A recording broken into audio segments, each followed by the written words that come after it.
Throughout history, madness was not always sudden. It did not always rise screaming, violent, or obvious. More often, it crept in quietly, over days, months, sometimes years, until entire communities found themselves behaving in ways that even they could not understand. These were not legends or myths.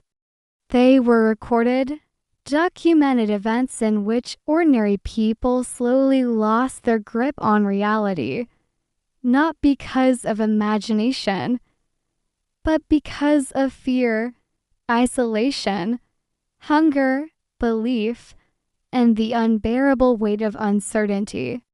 One of the most disturbing truths of history is that the human mind has limits, and when those limits are pushed for too long, reason begins to fracture.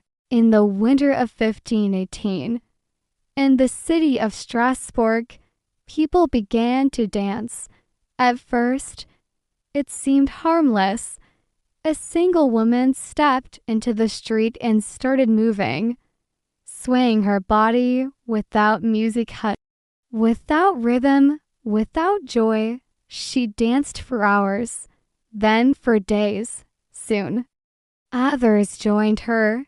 By the end of the summer, hundreds of people were dancing uncontrollably. Some collapsed from exhaustion. Others suffered heart attacks. Several died. Physicians could not explain it. Priests could not stop it. The dancers themselves claimed they could not control their bodies. Modern historians believe the cause was mass psychogenic illness fueled by famine, stress, and religious terror. The city was starving, death was everywhere, and the mind, desperate for escape, broke. But Strasbourg was not alone. Centuries later, in the remote Arctic, the crew of the Franklin expedition slowly descended into madness, sent to chart the Northwest Passage in 1845. The ships HMS Erebus and HMS Terror vanished into the ice when remains were eventually discovered. Decades later, the evidence was horrifying. Cannibalism, lead poisoning from canned food, desperate attempts to walk hundreds of miles through frozen wasteland, journals stopped mid-sentence, bones showed cut marks. The men had not simply died, they had unraveled, trapped in darkness for years, with no rescue and no hope. Their minds turned against them. Isolation has always been a powerful destroyer. In medieval monasteries, there were cases of mass hysteria so severe that monks believed they were possessed by demons. Entire cloisters fell into episodes of uncontrollable laughter, screaming, or religious obsession. Some fasted until they collapsed, convinced starvation would purify their souls. Others inflicted pain upon themselves, believing suffering was divine instruction. These were not individuals with mental illness in the modern sense. They were communities subjected to extreme belief systems, silence, guilt, and fear of eternal punishment over time. Reality bent under the pressure. In the late 19th century, another strange madness spread across Europe. The fear of premature burial. Medical science could not always distinguish between death and coma. Stories circulated of coffins scratched from the inside, of bells ringing from graves. As a result, people became obsessed. They built safety coffins with breathing tubes, bells, flags. Some refused to sleep, terrified they might be declared dead.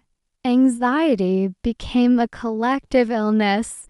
The idea of being buried alive consumed the public imagination and eroded mental stability across social classes.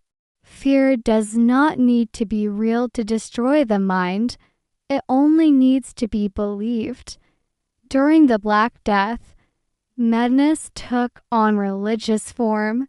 Groups known as flagellants marched from town to town, whipping themselves publicly, convinced that pain would appease God and end the plague.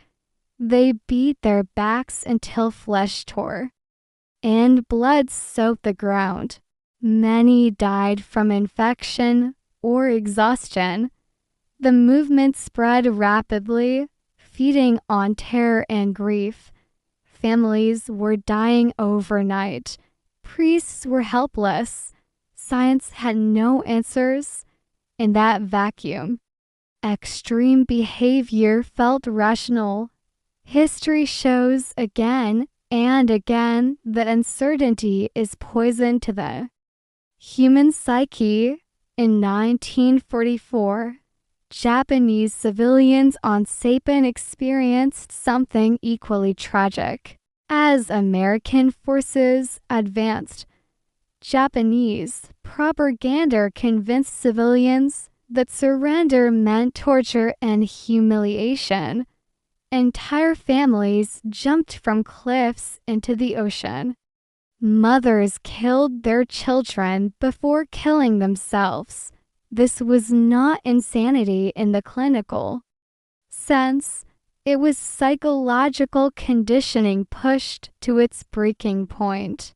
When reality and belief collide violently, the mind often chooses belief, even if it leads to death. In colonial America, the Salem witch trials represent one of the clearest examples of collective psychological collapse. Children began having fits, screaming, convulsing. Accusations spread rapidly. Fear fed fear. Logic disappeared. Ordinary neighbors testified against each other. 19 people were executed. Years later, survivors admitted they no longer understood why they believed what they did. They had been caught inside a shared delusion reinforced by authority and terror. Sometimes, madness arrived not through fear, but through monotony. In the trenches of World War I, soldiers developed what was called shell shock. Men froze, shook uncontrollably, lost the ability to speak or recognize their surroundings. Constant artillery fire, sleep deprivation, and the knowledge that death could arrive at any second shattered the mind. Some soldiers wandered aimlessly into enemy fire. Others sat motionless for days. The war did not just kill bodies. It destroyed the structure of thought itself. There were also quieter forms of madness. In Victorian England, women were diagnosed with hysteria for symptoms ranging from sadness to curiosity, locked away in asylums, subjected to isolation and experimental treatments. Many deteriorated rapidly. What began as mild emotional distress often ended in complete psychological collapse. The asylum, intended as a cure, became the cause. Perhaps the most unsettling part of these stories is not how extreme they are, but how human they feel. None of these people believed they were losing their minds. They were reacting, adapting, surviving as best they could in unbearable circumstances. History does not show us monsters. It shows us mirrors. Again and again, under pressure, the human mind bends. Sometimes it bends slowly. Sometimes it snaps. And often, it does so quietly while the world watches and writes it down, calling it history.